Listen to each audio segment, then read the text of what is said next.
Master minds commerce చదవాలనుకునే 10th inter విద్యార్థుల తొలి ఎంపిక. కానీ మరి నిజంగానే అంత మంచి గుణాలు అన్నీ మీరు చెప్పిన మీరు ఎందుకు మళ్ళీ పార్టీని విభేదించి మళ్ళీ బీజేపీలోకి రావడం జరిగింది? మరి కేసీఆర్ గురించి ఇన్ని మంచి లక్షణాలు చెప్పారు, చెడు లక్షణాల గురించి కూడా కొన్ని ఉన్నాయని అన్నారు మీరు. ఏంటి ఆ చెడు లక్షణాలండి?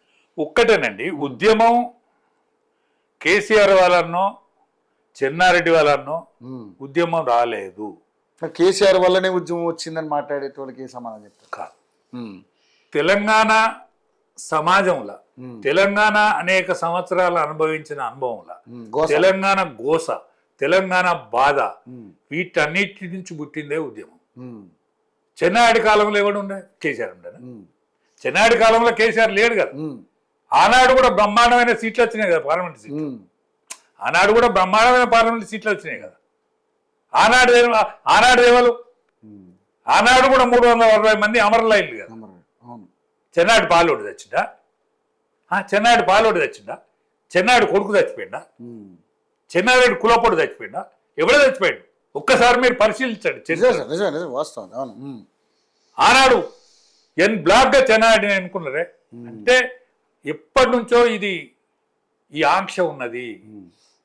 ఉనుక కుంపటోలుగా మసులుతాంది, ఎవడన్నా ఊత్తే మండుతాంది, లేకపోతే మసులుతాంది తప్ప సల్లారలేదు. ఇది సల్లారలేదు. ఇంకా ఉద్యమం ఎక్కడో నిప్పు రాజుకుంటూనే ఉంది. ఇంకా సంపూర్ణ ఉద్యమం కాలేదు, పని పూర్తి కాలే. ఇంకా పని పూర్తి కాలేదండి.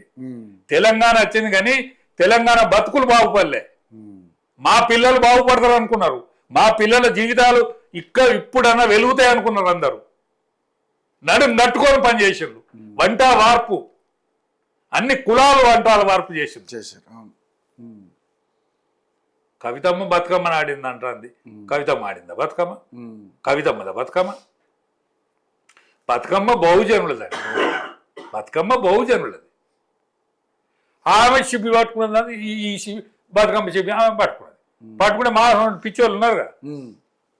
కవితవే బతుకమ్మ, కవితమ్మ బతుకవే అట్లా చిత్రీకరించారు. నిజంగానే ఇప్పుడు యాక్చువల్గా తెలంగాణ కోసం దాదాపుగా 1400 మంది చనిపోతే కేసీఆర్ క్రెడిట్ వచ్చింది, కానీ చనిపోయిన వాళ్ళకి న్యాయం జరగలేదు. దీన్ని కూడా ఇప్పుడు ఇలాగే వాళ్ళ కుటుంబం వాళ్ళే హైలైట్ అవ్వకుంటూ వచ్చారనేది కూడా మాట్లాడుతున్నారు చాలా మంది. ఈ 1400ల వీళ్ళ పాలోడు చచ్చిపోయింది ఒక్కడు, వీళ్ళ సుటప్పుడు చచ్చిపోయింది, వీళ్ళ ఇంటోడు ఒక్కడు చచ్చిండ. మా పిల్లల జీవితాలు బాగుపడతాయి అని వీళ్ళు వచ్చింది కదా. ఆదిరెడ్డి ఢిల్లీకి పోయి కాల్చుకున్నాడు. ఢిల్లీకి పోయి శ్రీకాంతాచారి ఒంటి మీద పెట్రోల్ పోసుకుని అంటించుకున్నాడు. ఆనాడు మేమిద్దరం జైలు ఉన్నాం. ఎవరో ఆయన వకీల్ సాబు ములాఖాతు పెడితే పోయినాం. ములాఖాతు పెడితే పోలీసు వాళ్ళు చుట్టూంటారా అలా మాట్లాడాలి. ఏం జరుగుతుంది అని అడిగిండు కేసీఆర్ గారు. అడిగితే శ్రీకాంతాచారికి ఇట్లా పెట్రోల్ పోసుకున్నాడు, అంటు పెట్టుకున్నాడు, 90% కాలిపోయాడు, బతకడు, చచ్చిపోతాడు. బోర్ నేడ్చిండండి కేసీఆర్ బోర్ నేడ్చిండు. నేనే ఒడిసి పట్టుకున్నాను బక్క పానం. అరే ఈయన గండడు, ఈయన ఎడతాడు ఎదురో, ఇది ఏడుపు ఎట్లొస్తాను, దుఃఖం ఎట్లొస్తుంది అంటే అన్న వాళ్ళు చచ్చిపోతానులే, తెలంగాణ నాకు గాడి కొడుకులు ఇత్తలేరా, పూరగాలు చచ్చిపోతాను. మనసుతోటే ఏడ్చిండండి. దుఃఖం అటుకొస్తుందా సార్? ఎంత ఫీల్ అవుతారా వాళ్ళు? నేను మొట్టమొదలు మా వాళ్ళు, మా పేదోళ్ళు అని చెప్పిన. నేను మా ఆడవాళ్ళను హింస పెట్టింది ఇదంతా చెప్పినప్పుడు నా కళ్ళ నీళ్ళు నేనేమన్నా రాసుకున్నాను. అనుభవించిన అనుభవాలు అంతే. కేసీఆర్ కూడా అట్లా జీవించాడు. కానీ వీళ్ళు లెవెల్ తెచ్చిండ్రు. అంటే కేసీఆర్ గారు ఒక మాట అనేది ఎప్పటికీ, అన్నా నేను మీ అబ్బీవి, నా కొడుకు అమెరికాలో, నా బిడ్డ అమెరికాలో, మీరు బీసీలు, దళితులు, వీళ్ళు తప్పేవాళ్ళే, వీళ్ళు తప్పేవాళ్ళు, మీకే రాజ్యం, నేను కాపలా కుక్కలా ఉంటాను.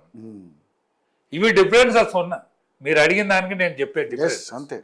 నేను కాపలా కుక్కలా ఉంటాను. మరి నేను అనుమానరా? నువ్వు వచ్చినాక దళితునే చేస్తామని, దళితునే చేయాలని మేము డిమాండ్ చేసినామా? నీకు ప్రజలు డిమాండ్ చేసిందా? ఎవరు చేయలే. కానీ వచ్చేది కాదు సార్, వచ్చేది కాదు అందామని అన్నాడు. తీర సమయానికి మెజార్టీ వచ్చింది. ఆయన అసలు ఆయన ముఖ్యమంత్రి అవుతారని ఆయన కూడా ఊహించుకున్నాను. అనుకోలే. మేము 6 గంటలు చర్చించుకున్నామండి ఇద్దరమే. మేము ఇద్దరే ఉన్నాం 6 గంటలు. కాంగ్రెస్ తో పొత్తు ఉండాలన్నా, పొత్తు లేకపోతే మనం బతకం అని ఆయనే. కాంగ్రెస్ తో పొత్తు ఉంటే మనం తొక్కుతారని నేను. ఇద్దరం 6 గంటల సేపు మాట్లాడుకున్నాం. ఎస్, పొత్తు లేదు కాకలేదు. అప్పుడే ఏకీభవించారు మీ మాటలకి. పొత్తు లేదు కాకలేదు. ఎస్, ఓకేనే. బుగడ తింటావా? తినా, ఇంటికి పోయి తింటా. అరే తినిపోవే. లే, నేను ఇంటికి పోయి తింటా. కానీ ఇక పక్క పొత్తు లేదు. మరి నేను కూడా పొడి చేస్తా అంటే సిద్దిపేట అంతా, సిద్దిపేట చేస్తా అన్నాడు. సిద్దిపేట హరీష్ రావు గారు ఆల్రెడీ సిద్దిపేట. పిల్లగాడు అంతా కష్టపడి హరీష్ అన్న నిర్మాణం చేసుకున్నాను. అంటే నా సీటే అది, నా సీటనా? ఎందుకు రాను? నా సీటే అది, నీ సీటు కాదు. నువ్వు ఇంత పునాది వేసినావు కానీ నిర్మాణం చేసుకున్న భవనాలు కట్టుకున్నాడు, కాపాడుకున్నాడు. నువ్వు ఎక్కడ పోటీ చేసినా వెళ్తావు. నువ్వు ఎక్కడ పోటీ చేసినా వెళ్తావు. అంటే నేను పుట్టిన మెదకులనే పోటీ చేయాలి, నేను గజ్వేల్లో పోటీ చేస్తా, ఇన్ఛార్జ్ నువ్వే ఉండాలని చెప్పిండు నాకు. 10 సీట్లకి 8 సీట్లు గెలిచినా మేము. 10 సీట్లకి 8 సీట్లు గెలిచినాం. నేను అన్ని తిరిగేది మళ్ళీ ఆయన కాన్స్టిట్యూన్స్ చూసేది, అన్ని తిరిగేది ఆయన కాన్స్టిట్యూన్స్ చూసేది. హరీష్ అన్న నాకు తోడు ఉండేది. మాస్టర్ మైండ్స్ కామర్స్ చదవాలనుకునే 10th ఇంటర్ విద్యార్థుల తొలి ఎంపిక.